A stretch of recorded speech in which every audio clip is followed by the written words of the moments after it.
समाधिनिर्धूतमलस्य चेतसो निवेशितस्यात्मनि यत्सुखं भवेत् न शक्यते वर्णयितुं गिरा तदा स्वयं तदन्तःकरणेन गृह्यते स्वयं तदन्तःकरणेन गृह्यते। ఓం శాంతి శాంతి.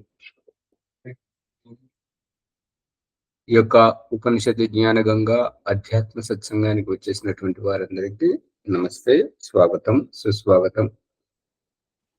ఓం నమస్తే ఆచార్యజీ. సర్వేభ్యో నమో నమః ఆచార్యజీ. అందరికీ నమస్తే. నమస్తే. శిబిరములో చెప్తామని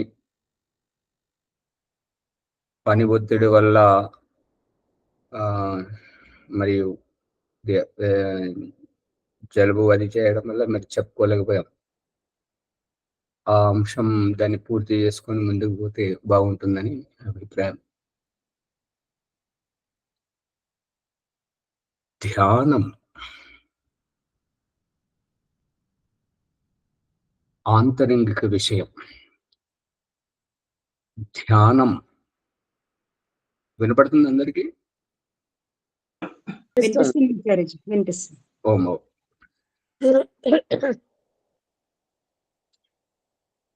ధ్యానం ఒలవడం.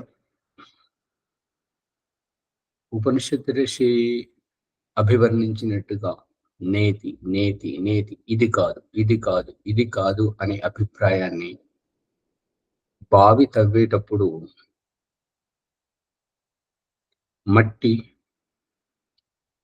మట్టి మొరము రాళ్ళు అన్ని తీస్తే లోపల నుంచి ఏ రకమైతే వస్తుంటారు ఊట.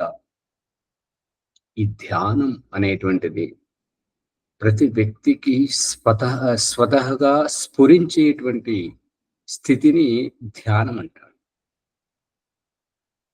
భగవంతుడు చూపిస్తున్నటువంటి దృష్టాంతం ధాన్యపు గింజలో ఉన్నటువంటి ఆత్మతత్వం ముందు పొట్టును, తర్వాత గువ్వమును, తర్వాత గింజను పగలగొట్టి మొలకెత్తింపజేస్తున్నాడు కదా.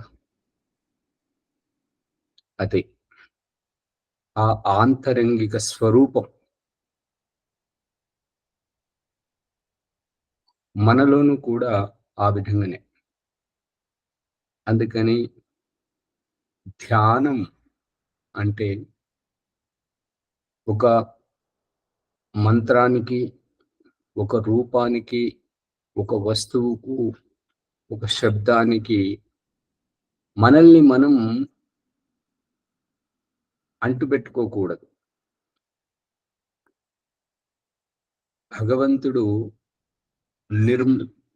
ముక్త స్వరూపుడు, నిత్య శుద్ధ బుద్ధ ముక్త స్వరూపుడు. తన సంతానాన్ని ఎలా కట్టుబాట్లలో పెడతాడు. అందుకని నువ్వు నా బిడ్డవు కాబట్టి నిన్ను నీవు విముక్తం చేసుకో, బంధనంలోంచి బయటకు రా అని మన చేత వ్యావహారికంగా చూపించేటువంటి దృష్టాంతమే ధాన్యపు గింజల నుంచి పొట్టు ఒలిపించడం. వడ్లను పండించి పొట్టును ఒలిపించి బియ్యము తినిపించడం, పండ్లను పండించి పొట్టు ఒలిపించి లోపలి స్వరూపాన్ని తినిపించడం. పొట్టును ఒలిస్తేనే లోపల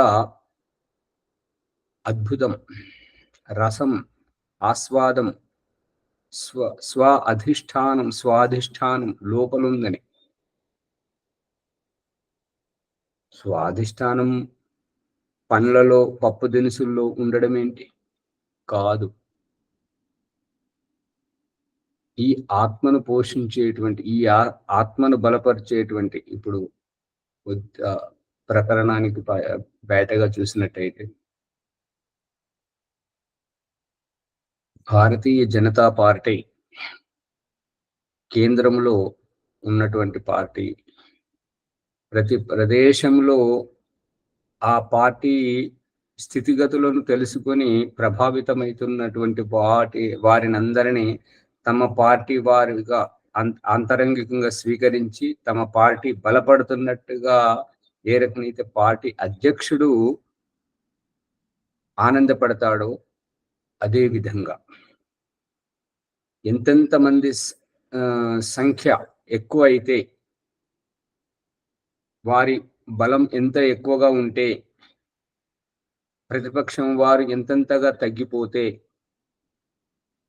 అదే యథార్థం. ప్రతిపక్షానికి ఎంతగా స్థితిగతులు కోల్పోయేటట్టుగా చేయడం అంటే మనల్ని మనం పెంచుకోవడం. ఇది పార్టీలో మనకు ఉన్నటువంటి రహస్యం. ధ్యానంలో భగవంతుడు ఈ స్నానం అనే నాటకం ద్వారా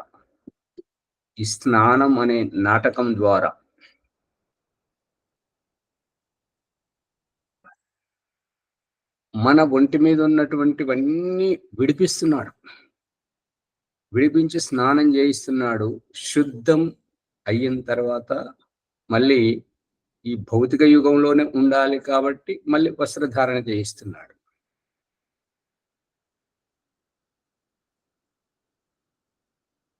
ఒకటి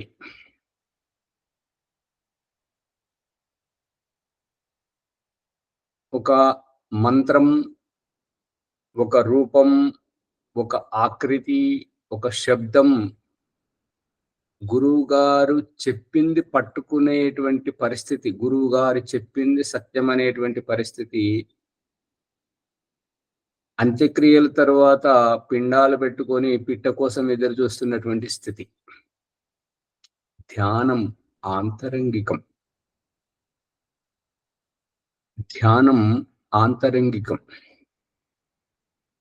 లోపలి నుంచి వలవాలి. నేను ఎవరిని? భగవంతుడు సమాజం చేత మనల్ని ఒలిపిస్తున్నాడు. నువ్వు ఎవరు?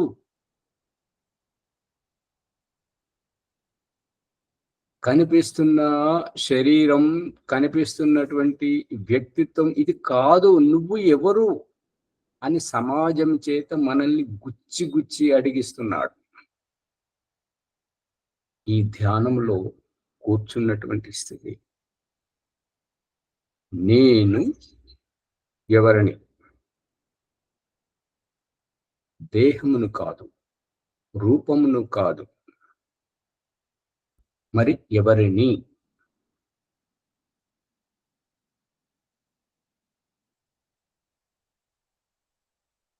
కరోనా మనకు నేర్పించినటువంటి ఉద్బుద్ధ స్థితి చాలా లోతైనటువంటిది. ఈ ఆన్లైన్ పేరు మీద మనల్ని అందరినీ ఎదురెదురుగా కూర్చుండబెట్టింది ఆ కరోనాని.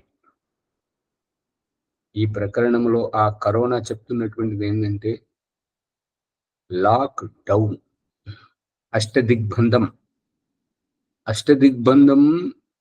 లోపల నుంచి బయటకు రాకూడదు, బయట నుంచి లోపలికి పోకూడదు.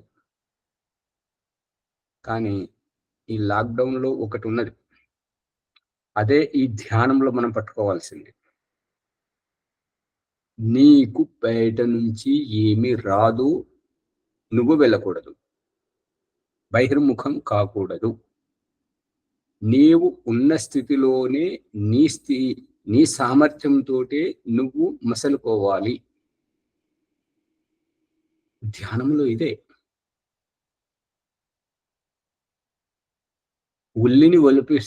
ఉల్లిగడ్డను ఒలిపిస్తే పొట్టు పోయిన తర్వాత లోపల నుంచి ఘాటుతనం, ఆ పొరలన్నీ తీస్తుంటే ఉల్లి ఎక్కడ ఉండదు. కానీ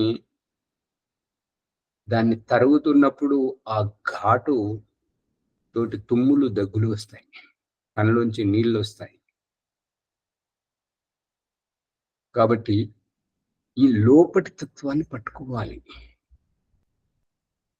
నువ్వు ఎంత ఉరుకులు పరుగులు పెట్టినా సరే, ఎంత ఒత్తిడిలో ఉన్నా సరే, ఎక్కడ కూర్చున్నా సరే, తింటున్నా సరే, పడుకుంటున్నా సరే, మాట్లాడుతున్నా సరే, గొడవ పడుతున్నా సరే, నిద్రపోతున్నా సరే, యజ్ఞం చేస్తున్నా సరే, ప్రతి క్షణము ధ్యానం. ధ్యానం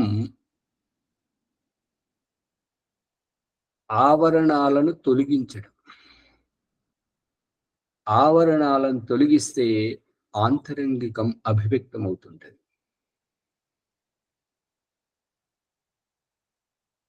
స్వర్గం నుంచి వస్తున్నటువంటి జీవాత్మ పరిస్థితి చూపిస్తున్నాడు దేవుడు. వారికి ఆనందము అబ్బదు. వారికి ఆత్మతత్వము, నీతి వాక్యాలు, హితోక్తులు ఇవి అబ్బవు. ఎదుటి వారితో ఆడుకోవాలి, ఆట పట్టించాలి. వారు మన ఒత్తిడికి తట్టుకోలేక వాళ్ళు ఏడుస్తుంటే మనకు నవ్వు వస్తుంటది. వారు కుంటుతూ ఉంటే మనకు నవ్వు వస్తుంటది. అందుకే ఈ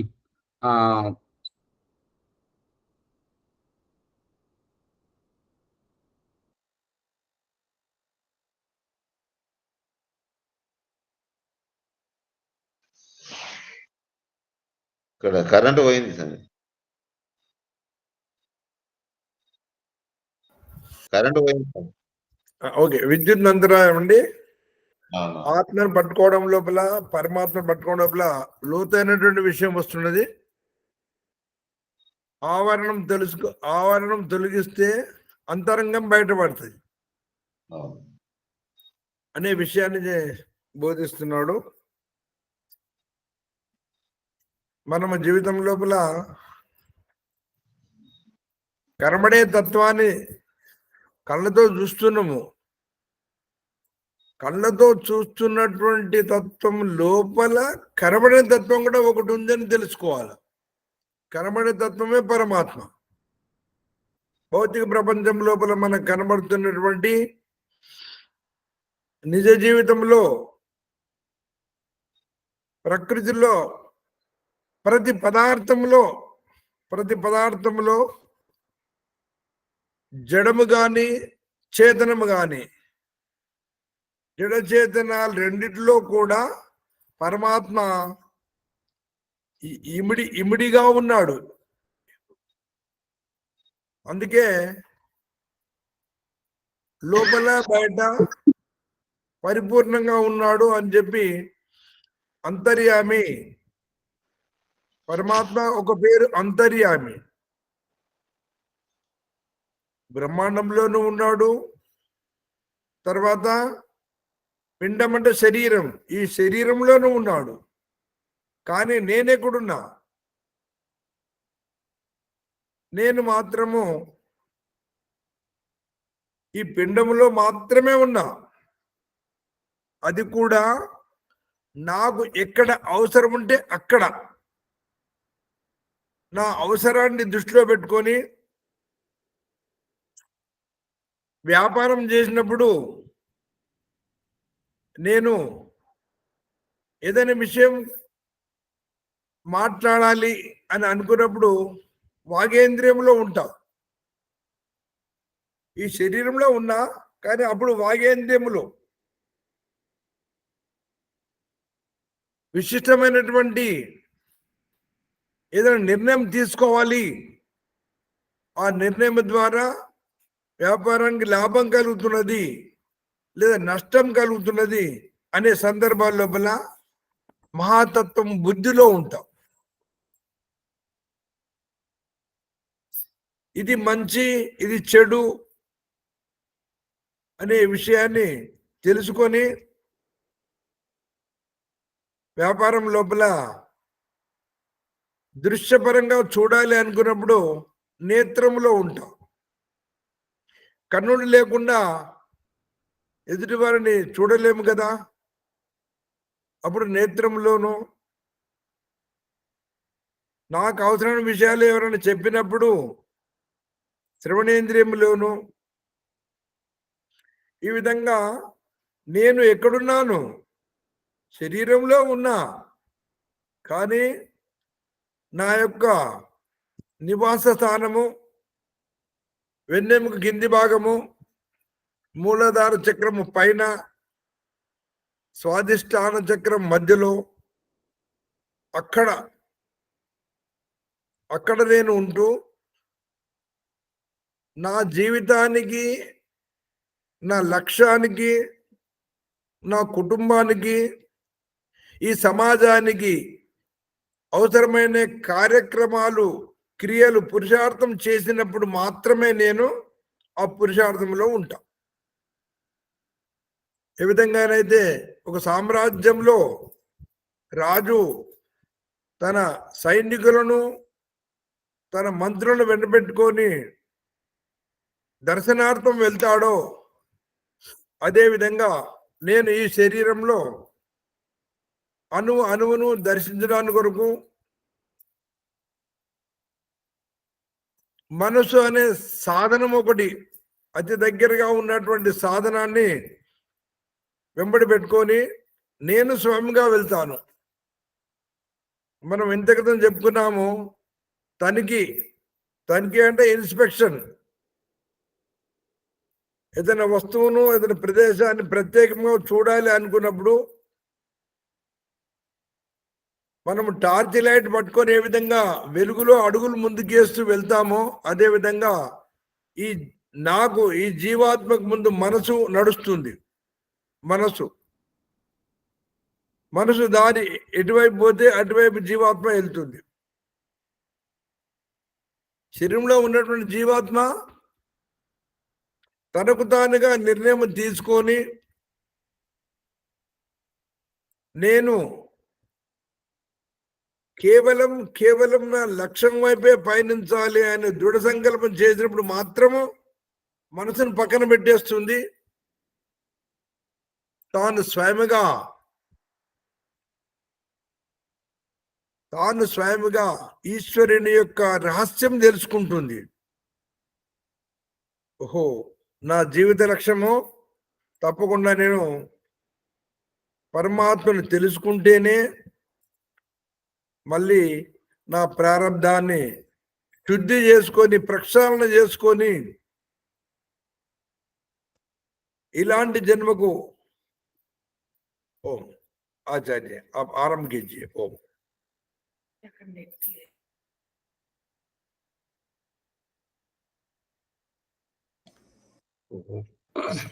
విద్యుత్ అంతరం జరిగింది. తర్వాత ఇప్పుడు మళ్ళీ ప్రారంభిస్తున్నాడు. ఓం. ధ్యానం నాది, నేను బతకడానికి వ్యవస్థ.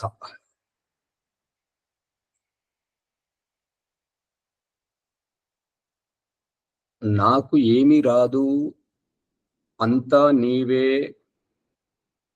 నీ వినా నాదేమీ లేదు అనేటువంటి స్థితి మృతులకు పిండాలు పెట్టుకొని ఎదురు చూస్తున్నటువంటి ఆ కాకి ముట్టడం పరిస్థితి.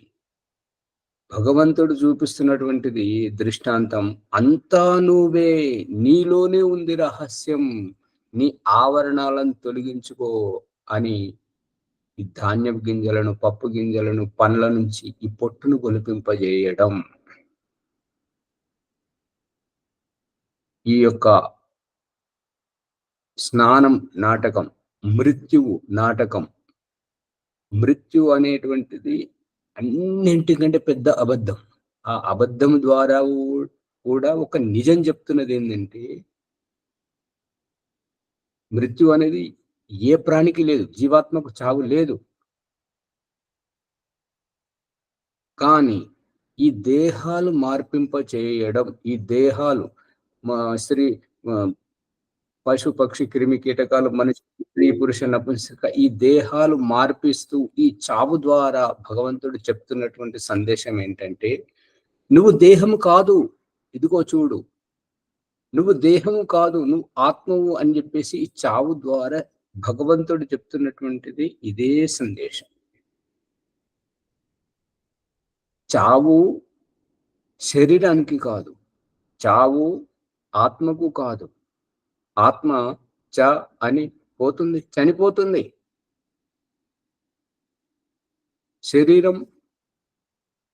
శరీరానికి చావు ఏముండదు.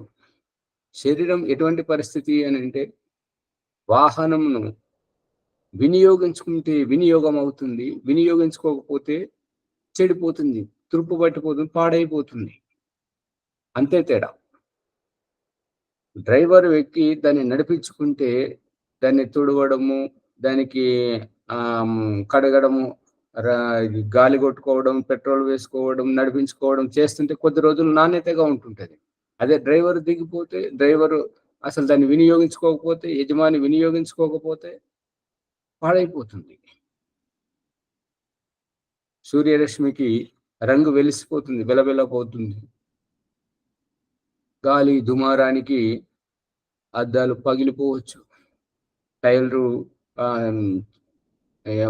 పాడైపోవచ్చు. ప్రతిదీ అది ఎందుకు పనికి రాకుండా పోతుంది. శరీరం స్థితి కూడా ఇంతే. మరి చనిపోవడం ఏంటి? చనిపోవడం అంటే వాహనము నుంచి యాత్రికుడు దిగిపోవడమే. అది చూపిస్తున్నాడు కదా భగవంతుడు. మనం రథం నుంచి, బస్సు నుంచి, రైలు నుంచి, విమానం నుంచి, కారు నుంచి, ఆటో నుంచి, వాహనమును గమ్యము చేరిన యాత్రికుడు వాహనాన్ని వదిలిపెడుతున్నటువంటి స్థితి. ఈ ప్రకరణంలో ధ్యానం బొలవడం లోపలి స్వరూపాన్ని భగవంతుడు చూపిస్తున్నటువంటి దృష్టాంతం. పొట్టు నీకు సరైంది కాదు, పొట్టు బాహ్య వస్తువు, దాన్ని ఒలిస్తే ఆంతరంగిక వస్తువు నీకు పుష్టికరమైనటువంటిది అని భగవంతుడు చూపిస్తున్నటువంటి అన్న ఔషధుల ద్వారా, పప్పు గింజలు, ధాన్యపు గింజల ద్వారా ఈ ఒలిపించి చూపిస్తున్నటువంటిది ఏంటంటే, ఈ ధ్యాన స్థితి నీలో ఉంది. నిన్ను నువ్వు తెలుసుకో. ఇది వ్యావహారికంగా చూపిస్తూ సమాజం చేత గుచ్చి అడిగిపిస్తున్నాడు.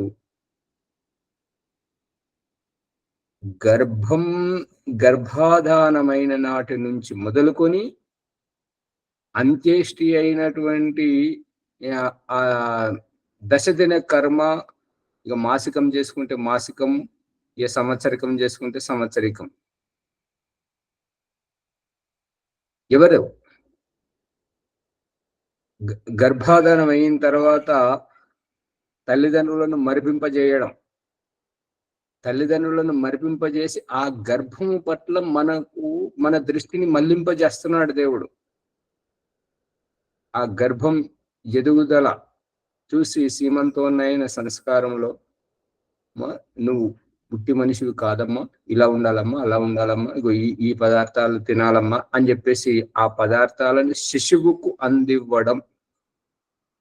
పుట్టిన తర్వాత ఇక తల్లిదండ్రుల వైపు ఎవరు చూడరు. ఆ పుట్టినటువంటి వాళ్ళని, నామకరణ సంస్కారానికి వచ్చినటువంటి వాళ్ళు, చూడడానికి వచ్చినటువంటి వాళ్ళు, తల్లి ఎంత బాధలో ఉన్నది, ఏ అవస్థ పడుతున్నది అనేది దగ్గరి వాళ్ళు మాత్రమే ఆమెను పలకరిస్తారు, ఆమెను పట్టించుకుంటారు. కానీ వచ్చిన వాళ్ళంతా శిశువు వైపే. ఇక నామకరణం శరీరానికి కాదు, నామకరణం శరీరానికి కాదు. మనం ఒక పుష్పమాల తయారు చేయాలి అని అంటే, సూది పెట్టి పుష్పాన్ని గుచ్చితే మాల తయారవుతుంది. ఆ గుచ్చేటువంటి సూది ఈ పేరు నామకరణం. పిలిచిన ప్రతిసారి ఆ శరీరం లోపల స్పందించేటువంటిది. స్త్రీ అయినా పురుషుడైనా ఎవరైనా సరే, తప్పు చేస్తున్నటువంటి పశువైనా సరే హెచ్చరిస్తుంటే భయపడతాయి లోపల నుంచి. శరీరం కాదు, శరీరం జడం. ఒకవేళ శరీరమే స్పందిస్తే, శరీరానికే ఈ పేరైతే, చనిపోయిన తర్వాత వచ్చినటువంటి ఆత్మీయులు అమ్మా నేను వచ్చాను ఒక్కసారి చూడవే అని చెప్పేసి శరీరం మీద, శవం మీద పడి ఏడుస్తుంటే, నాన్న నేను వచ్చాను, తాతయ్య నేను వచ్చాను, నన్ను చూడు, నాతో మాట్లాడు అని ఎన్నిసార్లు వాళ్ళు గొగ్గోలు పెట్టుకుంటూ ఏడుస్తున్నా కూడా మరి శవం పలకదేమి. అంటే ఇది శరీరం సంబంధం కానే కాదు. భగవంతుడు దీని ద్వారా, ఈ నామకరణం ద్వారా, ఈ పేరు పెట్టి పిలిసే దాని ద్వారా ఆత్మకు ప్రేరేపణిస్తున్నాడు.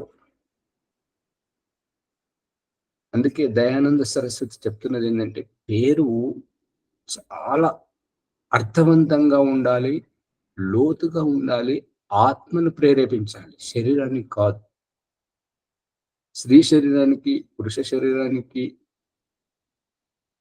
ఈ యొక్క స్త్రీలింగ పుల్లింగ ఈ భేదభావం చూపిస్తూ, స్త్రీలో ఉన్నది ఆత్మనే, పురుషుల్లో ఉన్నది ఆత్మనే, ఆత్మను మేలుకొల్పాలి.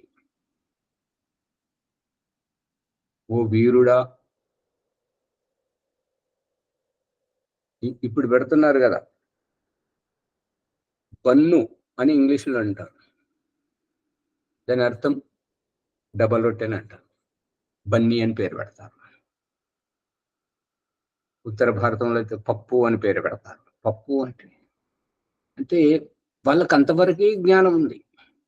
కానీ వైదికంలో దయానంద సరస్వతి నామకరణ సంస్కారంలో పేరు ఎలా పెట్టాలి, ఈ పేరు పెట్టడం అంటే దేహాన్ని ఒలిచి ఆత్మను తట్టి లేపడం. మనం పిలిచిన ప్రతి పిలుపులో అటువంటి ప్రేరణ ఉండాలి. అందుకే పుట్టినప్పటి నుంచి చనిపోయి ఆ శవాన్ని చనిపోయారంటే ఎవరు చనిపోయారు?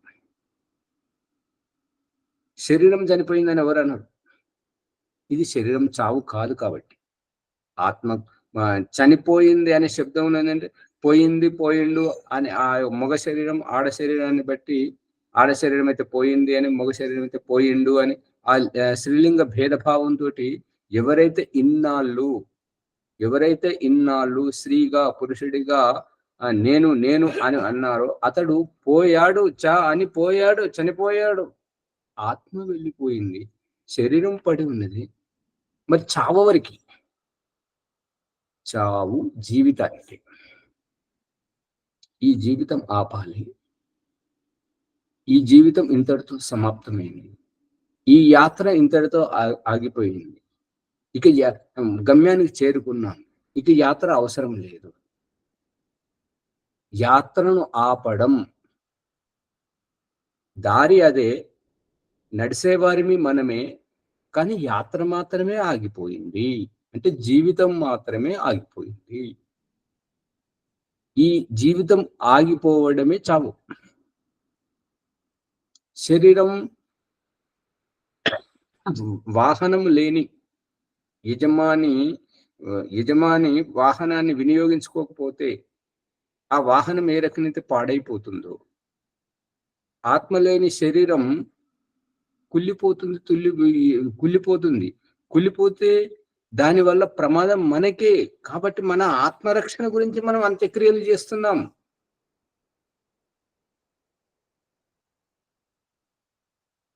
ధ్యానం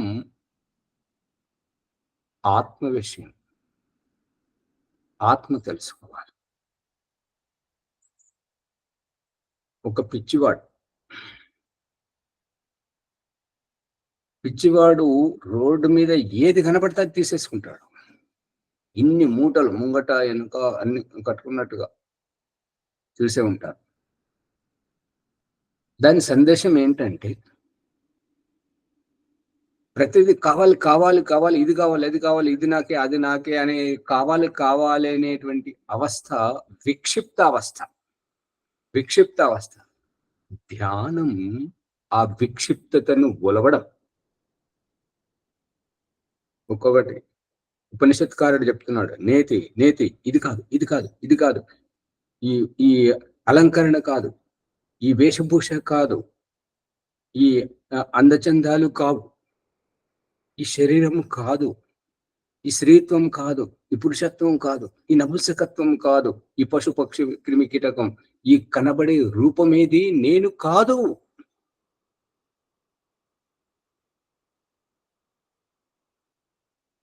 ధ్యానం మనం నడుస్తూ ఉన్నప్పుడు, యాత్ర చేస్తున్నప్పుడు ప్రతి క్షణం చేయాల్సినటువంటిది. లోపల నుంచి ఉద్బుద్ధమయ్యేటువంటి స్థితి, ఉద్బుద్ధమయ్యేటువంటి స్థితి, అభివ్యక్తమయ్యేటువంటి స్థితి. నువ్వు ఆవరణాలను ఆవరించుకుంటే, అందుకే చావులో చూపిస్తున్నటువంటిది రహస్యం ఏంటంటే, ఇంటి నుంచి అలంకరించుకొని తీసుకెళ్తున్నటువంటి అలంకరణ ఆ పాడె మీద అక్కడి చితికి దగ్గరికి చేరుకున్న తర్వాత మొట్టమొదట అలంకరణను తీసేయడం జరుగుతుంది. ఆవరణలన్నీ తిరిగి తీసేసిన తర్వాత దేహమును చితి మీద పెట్టడం జరుగుతుంది. చితి మీద పెట్టినప్పుడు ఆ కట్టెలు పేర్చి నిప్పు అంటిస్తే ఆ నిప్పు వచ్చి దేహానికి తగులుతుంది. నువ్వు దేహము కాదు. దీని సందేశం ఏంటంటే నువ్వు దేహము కాదు. కనబడే రూపం భస్మం అవుతుంది, కనబడే ఈ స్త్రీత్వం భస్మం అవుతుంది, ఈ పురుషత్వం భస్మం అవుతుంది, ఈ పశుపక్షి రూపం భస్మం అవుతుంది. ధ్యానం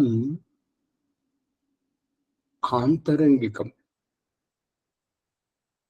కనబడని రూపం, కనబడని రూపం, అభివ్యక్త రూపం, అనుభవోపేతంగా అభివ్యక్తమయ్యే రూపం, అనుభవోపేతంగా. ఇదే రహస్యాన్ని భగవంతుడు 84 లక్షల జీవరాశులలో చూపిస్తున్నటువంటి చైతన్య స్థితి. అదే మాటలు మాట్లాడుకునేటువంటి భాషలో చూస్తే 84 లక్షల జీవరాశులు భాష మాట్లాడుతున్నాయి. ప్రతి ఒక్క ఏ జన్మకు, ఏ శరీరానికి, ఏ భాషకు ఆ ప్రత్యేకత. మనుషుల్లోకి వస్తే స్త్రీలు, పురుషులు, నపుంసకులు, ఈ యొక్క పశువులు, పక్షి, క్రిమి కీటకాలు, ఈ భాష ప్రతి ఒక్కరిది వేరువేరుగా. ఈ వ్యక్తపరిచేటువంటి క్రియా వ్యవహారం, చైతన్య స్థితి నేను.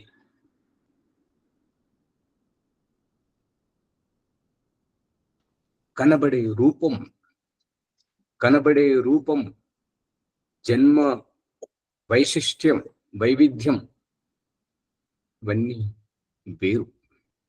ఇదంతా ఒలవాల్సిందే. మధ్యలో రాకండి, కొద్దిగా రాసి పెట్టుకోండి. మీకు ఏదైనా సందేహం వస్తే రాసి పెట్టుకోండి, మధ్యలో రాకండి.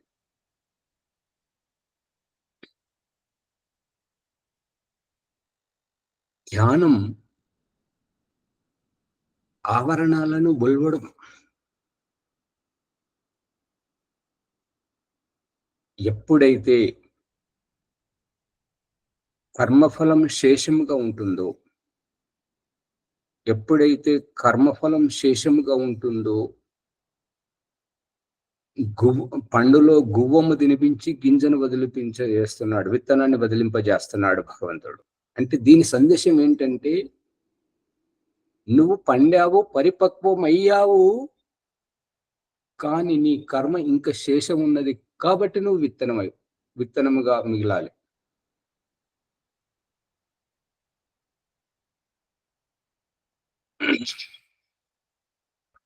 అన్నం స్థితి. అన్నం అంటే ఎన్నుకునేటువంటిది. ఎన్నుకునేటువంటిది అన్నం. ఎన్నుకోవడము అని అంటే ఫలానా ఫలానా కాదు కాదు కాదు అని వాటిని వేరు చేసి ఎన్నుకునేదాన్ని అన్నం అంటారు. ఆ అన్నంలో అన్నము దగ్గరికి తీసుకొచ్చిన తర్వాత భగవంతుడు మనకు చూపిస్తున్నాడు, ఇక నీకు విత్తనం లేదు, ఇక నీకు కర్మఫలం లేదు, ఇదే నీ జీవితం, ఇది నీ స్వరూపాన్ని నువ్వు తెలుసుకో, నువ్వేం మిగిలవిక.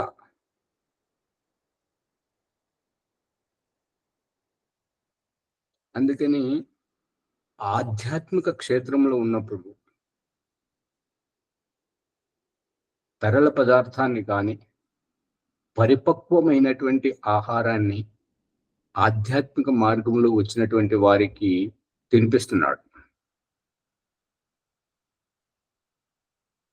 ఈ సమాజంలో ఉన్న ఉపవాసం అనేటువంటిది అదంతా నాటకం. ఎందుకంటే వాళ్ళు ఉపవాసం తక్కువ, ఇక ఉడికిన అన్నానికి భిన్నంగా ఉండే వాళ్ళు అన్ని చేస్తుంటారు. మళ్ళీ ఖాళీ సమయంలో ఏం చేస్తారంటే టీవీ సీరియల్లో అవి చూస్తారు, సినిమాలు, అది అంతా వట్టిది, అంత నాటకం. ఇంట్లో ఉన్న వాళ్ళు కూడా ఖాళీగా ఉండి ఏం చేస్తారంటే వారి మీద వీరికి, వీరి మీద వారికి చాడీలు అవే చెప్పుకుంటా దాంట్లోనే లీనమవుతారు. కాబట్టి ఈ ఉపవాసం ఈ ధ్యానానికి వర్తించదు. ధ్యానం మనల్ని మనం ఒలవడం ఇక్కడ భగవంతుడు చూపిస్తున్నటువంటిది. నడిచేటప్పుడు అడుగు వేస్తున్నది ఎవరు?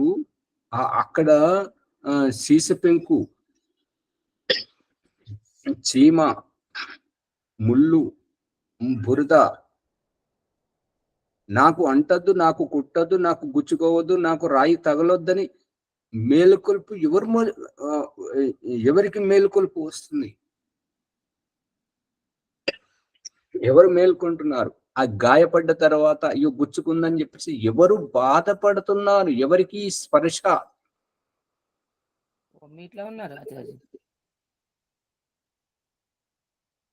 వినపడట్లేదు అమ్మగారు? వినబడుతుంది స్వామి, వినబడుతుంది. వాళ్ళు వినబడుతుంది, మాకైతే అందరికి.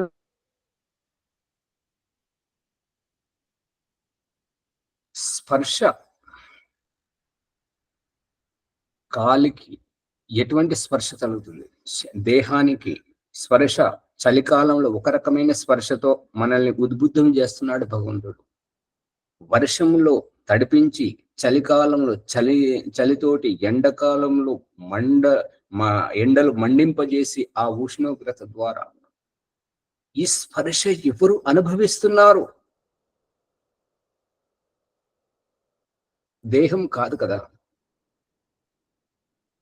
వర్షం వరదల్లో కొట్టుకుపోయే శవాలు నీళ్ళలో తడిసి ఉంటున్నాయి.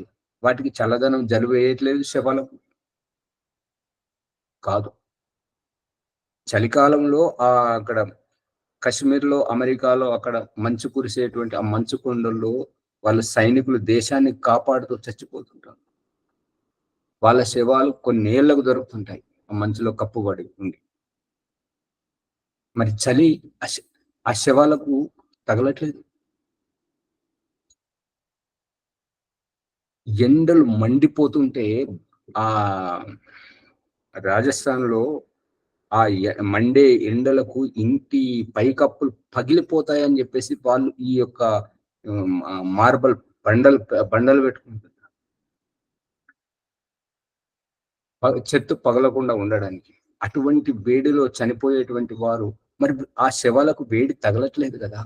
మనం అంత్యక్రియలు చేసేటువంటి ఆ యొక్క వేడి శవాలకు తగలట్లేదు కదా. అవి అనుభవిస్తున్నట్టయితే ఆ వేడికి అవి అనుభవిస్తున్నట్టయితే భగవంతుడు ఈ అంత్యక్రియలు చేయమని మనకు ఎందుకు చెప్తాడు?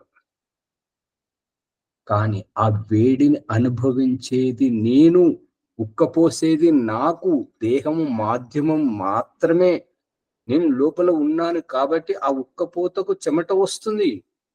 ఆ చెమట యొక్క వాసన నాకు వస్తుంది, నేను దుర్గంధితం అవుతున్నా. అందుకే నేను స్నానం చేస్తున్నాను. చలి నాకు పెడుతుంది, అందుకే నేను ఈ వెచ్చని వస్త్రాలు వేసుకుంటున్నాను. మంచి ఇల్లు కట్టుకొని గూటిలో నేను ఉంటున్నాను. వర్షం నా మీద పడితే నా తల తడిస్తే నాకు జలుబు చేస్తుంది, అందుకే నేను గొడుగు పట్టుకుంటున్నాను. తడవకుండా ఉండడానికి ప్రయత్నం చేస్తున్నది. నేను జీవాత్మను, శరీరం కాదు.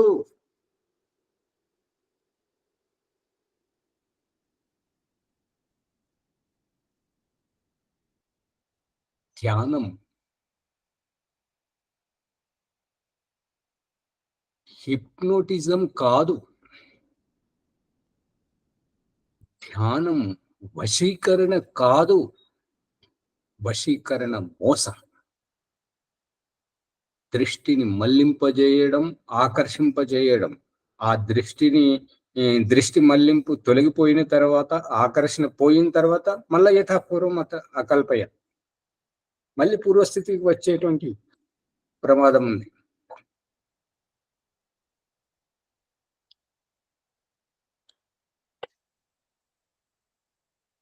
భగవంతుడు మనకు చూపిస్తున్నటువంటిది, నువ్వు ఎవరు? నామకరణ సంస్కారం రోజు పేరు పెట్టినప్పుడు మనం ఎవరింటికన్నా పోతే తలుపు తీయగానే ఎవరు అంటే, నేను ఫలానా రామయ్యను అంటే,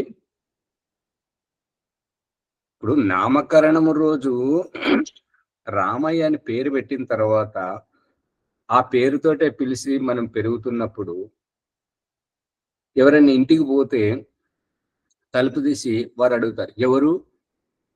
దేవుడు అడిగిస్తున్నాడు, ఎవరు అని అడిగిస్తున్నాడు. నేను రామయ్యను అంటే, ఈ శరీరం కాదు, ఈ జీవితం కాదు, ఇంత పెద్ద చెట్టంతా మనం ఎదురుగా నిలబడ్డప్పుడు నువ్వు కాదు, కనబడుతున్న రూపం కాదు, ఈ రూపం వెనుక ఇంకొవ్వరు ఉన్నారు.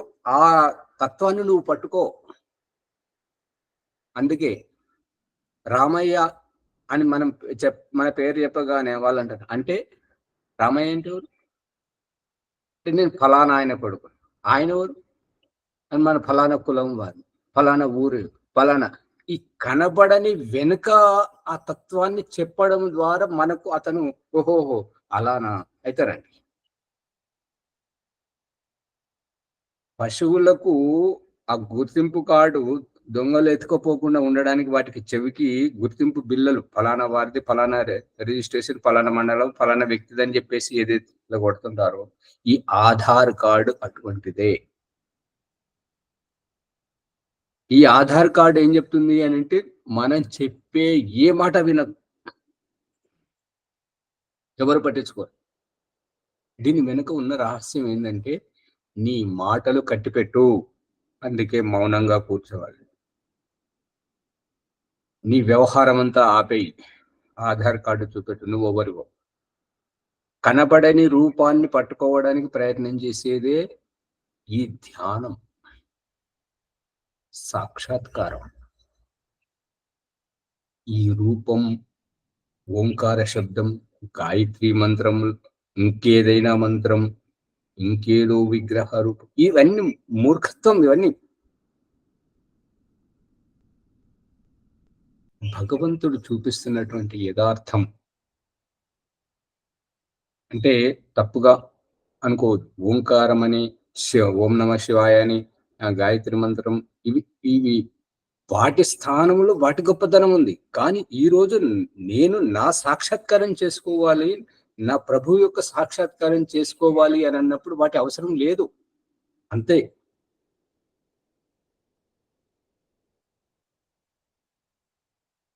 ఆవరణాలను ఒలిపింపజేయడం,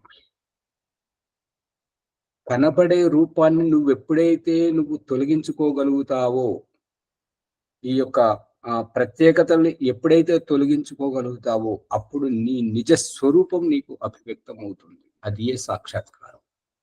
నిన్ను నువ్వు వ్యక్తం చేసుకున్న నాడు నిన్ను కాదని ప్రయత్నం చేస్తే ఆ తర్వాత క్షణంలోనే ఆ నిన్ను కాదనుకునేటువంటి క్షణం ఉండే ఇక నేనే నీ ముందుంటాను. భగవంతుడు చూపిస్తున్నటువంటి దృష్టాంతం, నేను అనేది జీవాత్మలకు దేహంతో చూపిస్తున్నాడు. ఈ దేహం కాదని ధ్యానంలో కూర్చుండి పరమాత్మని యొక్క వ్యవహారం, గర్భంలో శిశువును పెరిగించి తల్లికి శిశువు యొక్క అనుభూతిని కలిగింపజేయడం, సంతానం పుట్టించి వీరు నావారు అని చెప్పేసి నాన్న, నా అన్న, వాడు నాన్న, నా ఇది నాది, ఈవిడ నా భార్య, వీళ్ళు నా పిల్లలు, నా సంపత్తి నాది అన్నవాడే నాన్న.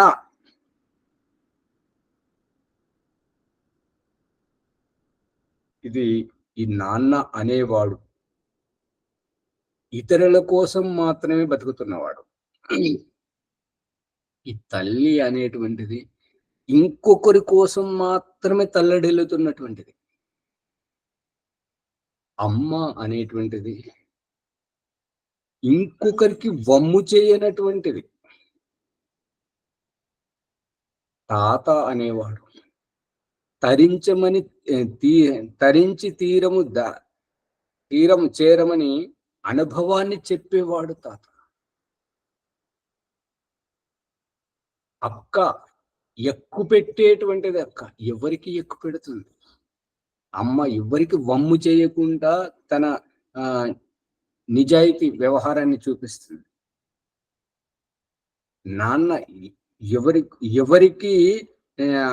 ఎవరిని అభద్రతా భావంగా అనాథలుగా వదిలేయకుండా ఎవరిని ఆశ్రయింపజేసి అక్కున చేర్చుకొని నా అని చెప్పేసి మనల్ని రక్షా కవచంగా కాపాడుతున్నాడు. ఈ నాన్నే ఆ పరమాత్మ. ఆ కాపాడబడుతున్నటువంటి సంతానమే ఈ జీవాత్మ.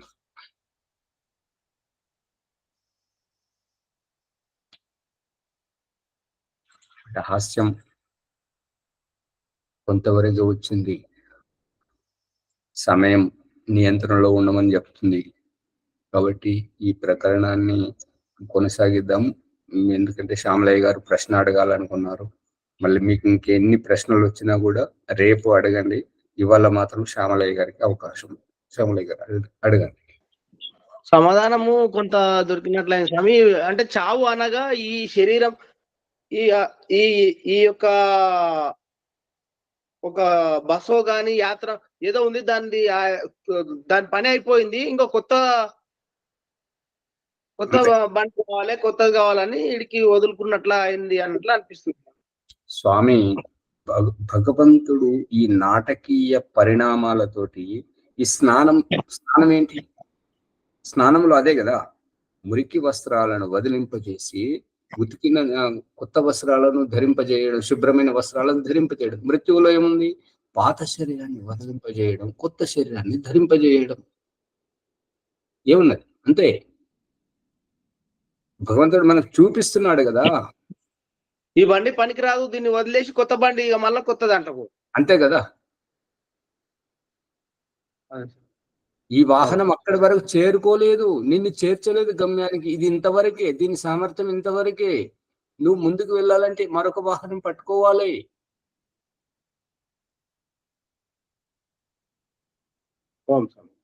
పుష్పమ్మ గారు పట్టుకుంటున్నారా? రాశాను. అర్థమవుతుంది. ముని గారు ముందుకు తీసుకుందాం. ధన్యవాదములు అజయ్ గారికి. ఈరోజు సత్సంగం లోపల సూటిగా ఇగో ఇది పరమాత్మ, ఇది జీవాత్మ, రెండే. అనేక రకాల ఉదాహరణతోటి, అంటే ముఖ్యంగా ఇట్లా తిరిగి చూపించడం కాదు, ఇట్లనే చూపించడం. ఆ విధంగా ప్రసంగం వచ్చింది చాలా రకాల ఉదాహరణతోటి. ఇంకొక విషయం ఏంటంటే మరణము భయంకరమైన దుఃఖం అని చెప్పి ఏదో బాగా బాధపడిపోతున్నాము. అసలు మరణం అనేదే లేదు. మరణం అనేక 3 అక్షరాలు అతలాకుతలం చేసేస్తేనే సమాజాన్ని. ఎందుకు? నేనెవరో తెలుసుకోలేదు కాబట్టి, నీవెవరో తెలుసుకోలేదు కాబట్టి అనే రహస్యాన్ని చక్కగా సూటిగా చెప్పారు. ఇది 1-2 సార్లు వినండి, లైక్ చేయండి, షేర్ చేయండి, సబ్స్క్రైబ్ చేయండి. గంటనే పక్కన ఉన్న గంట సింబల్ నొక్కండి. ఎందుకంటే ఇటువంటి ఎపిసోడ్లను వింటే విషయం బాగా పట్టుబడుతుంది. మనకు కూడా అలాగే అదే ధోరణి వస్తుంది అనమాట. ఓహో, ఇంత సింపుల్గా ఉండదని నేను ఎంతో పెద్ద బండరాయి ఎత్తుకొని ఉన్నాను అనేటువంటి భావన యథార్థం అర్థం కావాలి. ఈశ్వరీయ తత్వం ఏంటిది, జీవత్వ తత్వం ఏంటిది, చక్కగా ఉంది. వారికి ధన్యవాదములు. వైదిక సంధ్యోపాసన ప్రభాకర్ గారు చేయించాలని ప్రార్థన. ఆచార్య కొంచెం అదే మనం చూసేటటువంటి ఆహారం కాదు అన్నారు. అదే తర్వాత ఈ ఆహారము అంటేనే ఇంకా నేను ప్రారంభం పూర్తయింది అనేటటువంటిది కూడా ఒకటి మధ్యలో అట్లానే అనిపించింది ఆచార్య. అయితే దాని అంతరార్థం ఏంటో రేపు చెప్పండి. మళ్ళీ అడగండి. మనము పొట్టుతో ఉన్నది మనం చూసే ఆహారం కాదు. గోధుమలు, వరి, జొన్నలు ఏవైనా సరే అది కాదనేది తెలిసింది. తర్వాత మధ్యలో ఏం చెప్పారంటే ఆహారంగా తయారైంది కాబట్టి ఇక కర్మ ఫలము పూర్తయింది కాబట్టి నీకు మోక్షము లభిస్తుంది అనేటటువంటిది అంతరం నాకు అర్థమైనట్లు. మళ్ళీ ఒకసారి వినేస్తాను. ఈ ప్రశ్న సమాధానం రేపు చెప్పండి. ధన్యవాదాలు. ఓం సర్వేభ్యో నమస్తే. వైదిక సంధ్య బ్రహ్మ సాక్షాత్కారం.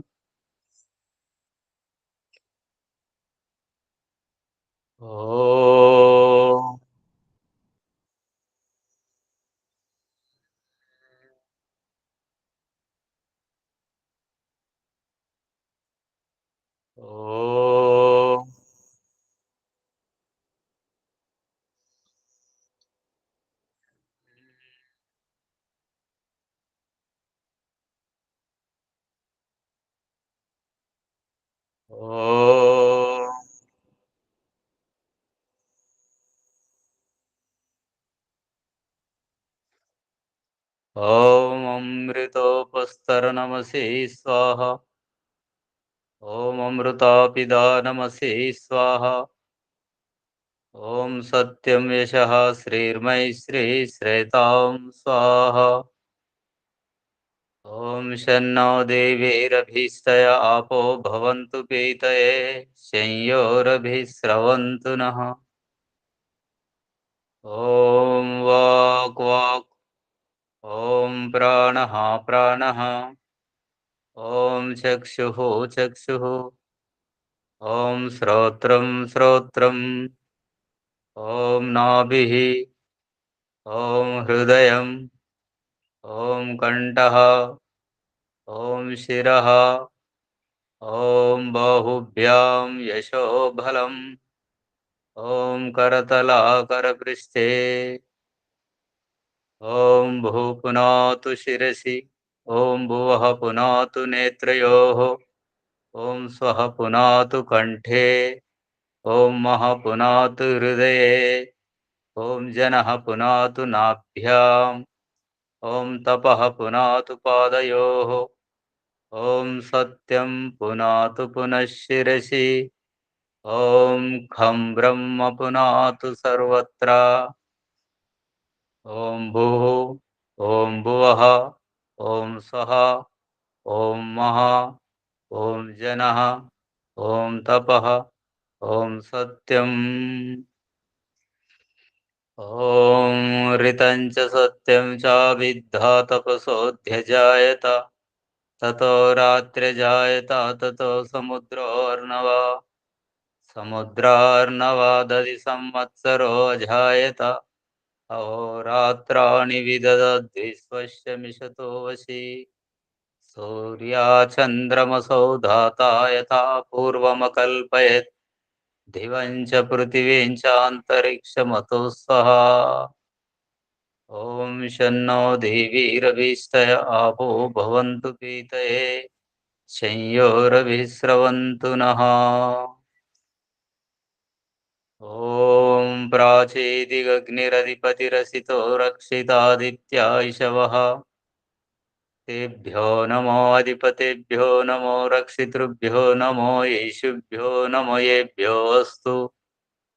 యోస్మాన్ ద్వేష్టియం వయం దిస్మస్తం వోజంబే దద్మః. దక్షిణాదీంద్రోధిపతి స్థిరచ్చిరాజే రక్షితా పితరైషవః. तेभ्यो नमो अधिपतिभ्यो नमो रक्षितृभ्यो नमो ईशुभ्यो नमो येभ्योऽस्तु योऽस्मान् देष्टियं वयं दिस्मस्तं वोजं वेदद्मः प्रतीचेदिक्वर्णोऽधिपतिः पृदाको रक्षिता वर्षमिषवः तेभ्यो नमो अधिपतिभ्यो नमो रक्षितृभ्यो नमो ईशुभ्यो नमो येभ्योऽस्तु योऽस्मान् द्वेष्टियं वयं दिस्मस्तं वोजं वेदद्मः उदीचेदिक्सोमोऽधिपतिः सजो रक्षिता शनिऋषवः तेभ्यो नमो अधिपतिभ्यो नमो रक्षितृभ्यो नमो ईशुभ्यो नमो येभ्योऽस्तु योऽस्मान् द्वेष्टियं वयं दिस्मस्तं वोजं वेदद्मः ध्रुवादिग्विष्णुरधिपतिः कल्माशग्रीवो रक्षिता वीरुदैशवः तेभ्यो नमो अधिपतिभ्यो नमो रक्षितृभ्यो नमो ईशुभ्यो नमो येभ्योऽस्तु योऽस्मान् द्वेष्टियं वयं दिस्मस्तं वोजं वेदद्मः ऊर्ध्वादिग्बृहस्पतिरधिपतिः श्वित्रो रक्षिता शमिषवः तेभ्यो नमो अधिपतिभ्यो नमो रक्षितृभ्यो नमो ईशुभ्यो नमो येभ्योऽस्तु योऽस्मान् द्वेष्टियं वयं दिस्मस्तं वोजं वेदद्मः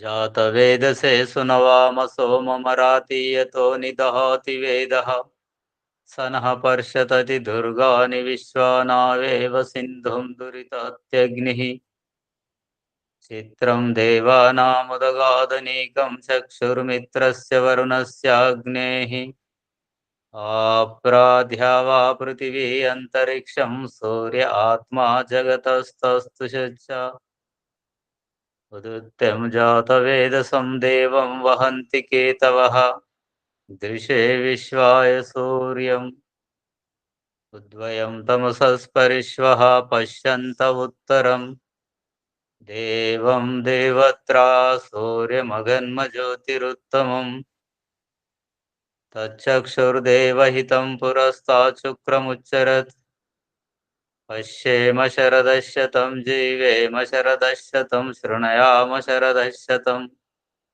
प्रब्रवाम शरदशतं अधीनास्याम शरदशतं भूयच्च शरदशतात् शन्नो देवीरभीष्टय आपो भवन्तु पीतये शंयोरभिस्रवन्तु नः ॐ भूर्भुवः स्वः तत्सवितुर्वरेण्यं भर्गो देवस्य धीमहि धियो यो नः प्रचोदयात् हे ईश्वरा दयानिधे भवत्कृपया अनेन जपोपासनादिकर्मणा धर्मार्थकाममोक्षाणां सद्यः सिद्धिर्भवेन्नः ॐ नमः शम्भवाय च मयोभवाय च नमः शङ्कराय च मयस्कराय च नमः शिवाय च शिवतराय च ॐ शन्नो देवीरभीष्टय आपो भवन्तु पीतये शंयोरभिस्रवन्तु नः इति वैदिकसन्ध्या प्रकरणं समाप्तं सर्वेभ्यो नमस्ते ఆచార్యజీ నమస్తే పుష్పమ్మ గారు ప్రభాకర్ గారికి ధన్యవాదాలు. అత శాంతి పాఠ. ఓం ద్యుః శాంతి అంతరిక్షం శాంతి పృథివీ శాంతి ఆపః శాంతి ఓషధయః శాంతి వనస్పతయః శాంతి విశ్వే దేవాః శాంతి బ్రహ్మ శాంతి సర్వం శాంతి శాంతిరేవ శాంతి సామా శాంతిరేధి. ఓం శాంతి శాంతి శాంతి. ఓం నమస్తే అందరికి. ఈ ఆత్మ గురించి చాలా లోతుగా వివరించారు ఆచార్య. కొత్త వారికి కూడా చాలా అర్థమయ్యేటట్టుగా వివరించారు. అందరూ విని లైక్ చేయండి, షేర్ చేయండి, సబ్స్క్రైబ్ చేసుకోండి. ధన్యవాదాలు. ప్రభాకర్ గారు వారు విద్యాసాగర్ గారు వచ్చారు కొత్తగా, వారి పరిచయం తీసుకుంటారు. వీరు మొన్న ఆశ్రమానికి వచ్చారు ఆచార్య. ఎక్కడమ్మా? మన ఆశ్రమానికి వచ్చారు, ఇవాళ లింక్ పంపించాను వారికి. విద్యాసాగర్ గారు ఎవరు వచ్చారు ఆశ్రమానికి? ఒక రోజు ముందు వచ్చి ఒక రోజు తర్వాత అయిన తర్వాత ఉన్నారా ఆచార్య? ఆ. లైన్ లో ఉన్నారా ఆచార్య? వీడియో ఆన్ చేయండి, వీడియో ఆన్ చేయమని పుష్ప, కనిపిస్తే ఆస్తులు గుర్తుపడతాను కదా. అదే కోరుట్ల ఏదో చెప్పారు కదండి. అచ్చచ్చ మరి పేరు చెప్పాలి కదా. మంచిది. విద్యాసాగర్ గారు మీరు నంబర్ ఇవ్వండి, లింక్ వస్తుంటది మీకు, మీరు రోజు పాల్గొనవచ్చు. అమ్మగారు, రాజమణమ్మ గారు, మీకు ఎందుకు వినపడట్లేదు? ఏమో కొద్దిసేపు వినవలేదు ఆచార్య. అదే ఏంటంటే ఫోన్ నిండి ఉండొచ్చు.